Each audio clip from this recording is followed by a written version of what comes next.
Hello friends, आज की इस वीडियो में बात करने वाले हैं 20 ऐसे सेंटेंसेस के बारे में जो डेली लाइफ में काफ़ी यूज़ किए जाते हैं और जिन्हें आप यूज़ करके अपने स्पोकन लैंग्वेज को इम्प्रूव कर सकते हैं। जैसे कि आप यहाँ पे देख सकते हैं, पहला सेंटेंस है बकवास मत करो, तो इसका इंग्लिश हो जाता है don't talk nonsense, don't talk nonsense. अगला सेंटेंस है कुछ परवाह मत करो, तो इसका इंग्लिश हो जाता है नेवर माइंड, नेवर माइंड।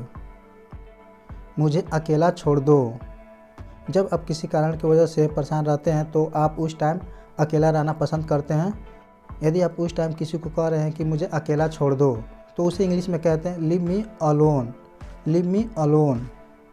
अगला सेंटेंस है जाने दो, इसका इंग्लिश हो जाता है let it be, let it be. अगला सेंटेंस है कुछ तो ख्याल करो, इसका इंग्लिश हो जाता है have a heart, have a heart. फिर ज़रूर आइएगा, तो इसका इंग्लिश हो जाता है डू कम अगेन। यदि आप किसी को कह रहे हैं कि फिर नेक्स्ट डे आइएगा या फिर कभी और आइएगा, तो उस टाइम आप इंग्लिश में कहेंगे do come again, do come again. अगला सेंटेंस है जैसी आपकी मर्जी, जब भी आपको कहना हो जैसी आपकी मर्जी, तो उस टाइम आप इंग्लिश में कहेंगे एज यू लाइक या फिर कह सकते हैं एज यू प्लीज। मुझे शर्मिंदा मत कीजिए, तो इसको इंग्लिश में कहेंगे please don't embarrass me, please don't embarrass me. ज़रा और ठहरिए, यदि आप किसी को कह रहे हैं थोड़ा और टाइम रुकने के लिए, तो उस टाइम आप कहते हैं ज़रा और ठहरिए, तो उसको इंग्लिश में कहेंगे please stay a little longer, please stay a little longer. अगला सेंटेंस है पागल मत बनो, don't be silly, don't be silly. अगला सेंटेंस है ज़रा रुको या फिर रुकिए। यदि आप किसी को रुकाना चाहते हैं या फिर रुकने के लिए कह रहे हैं, तो उस टाइम आप इंग्लिश में कह सकते हैं होल्ड ऑन, मीन्स होता है ज़रा रुको या फिर रुकिए। अगला सेंटेंस है कभी मत भूलो, कभी मत भूलो, तो इसको इंग्लिश में कहते हैं never forget, never forget. Forget मतलब होता है भूलना। अगला सेंटेंस है फिक्र मत करो, तो इसको इंग्लिश में कहते हैं डोंट वरी। यदि आपका कोई फ्रेंड चिंता कर रहा है या फिर किसी कारणवश परेशान है, तो उस टाइम आप इंग्लिश में कहेंगे डोंट वरी, मीन्स चिंता मत करो या फिर फिक्र मत करो। अगला सेंटेंस है ज़रा ठहरिए, please wait a bit, please wait a bit, means ज़रा ठहरिए।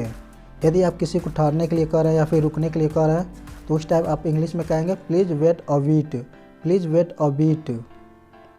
अगला सेंटेंस है बैठिए, जब भी आप किसी को बैठने के लिए कहते हैं बैठिए, तो उस टाइम आप इंग्लिश में कहेंगे please be seated, please be seated. इसको सीटेड नहीं पढ़ते हैं, प्लीज़ बी सीटेड, सीटेड पढ़ते हैं।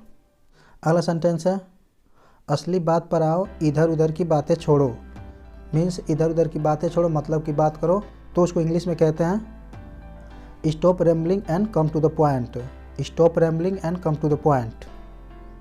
अगला सेंटेंस है hold your tongue, hold your tongue, या फिर कह सकते हैं माइंड योर वर्ड्स, जगह खाली करो। जब भी आप किसी को जगह खाली करने के लिए कहते हैं, तो उस टाइम इंग्लिश में कहते हैं vacate the place, vacate the place.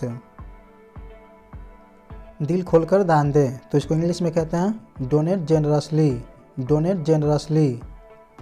अगला सेंटेंस है संपर्क बनाए रखिएगा, तो इसको इंग्लिश में कहते हैं please keep in touch, please keep in touch. यदि आपके कोई फ्रेंड्स बाहर जा रहे हैं और आप उनसे कह रहे हैं कि संपर्क बनाए रखिएगा, भूलना मत, तो उस टाइम आप इंग्लिश में कहेंगे please keep in touch, please keep in touch. अभी तक आपने जितने भी छोटे छोटे सेंटेंसेस को पढ़े हैं जो डेली लाइफ में काफ़ी यूज़ किए जाते हैं और जिन्हें आप यूज़ करके अपने स्पोकन लैंग्वेज को भी इम्प्रूव कर सकते हैं। आप बेसिक्स इंग्लिश सीखने के लिए आप हमारे चैनल को सब्सक्राइब कर सकते हैं ताकि न्यू अपडेट पाते रहें।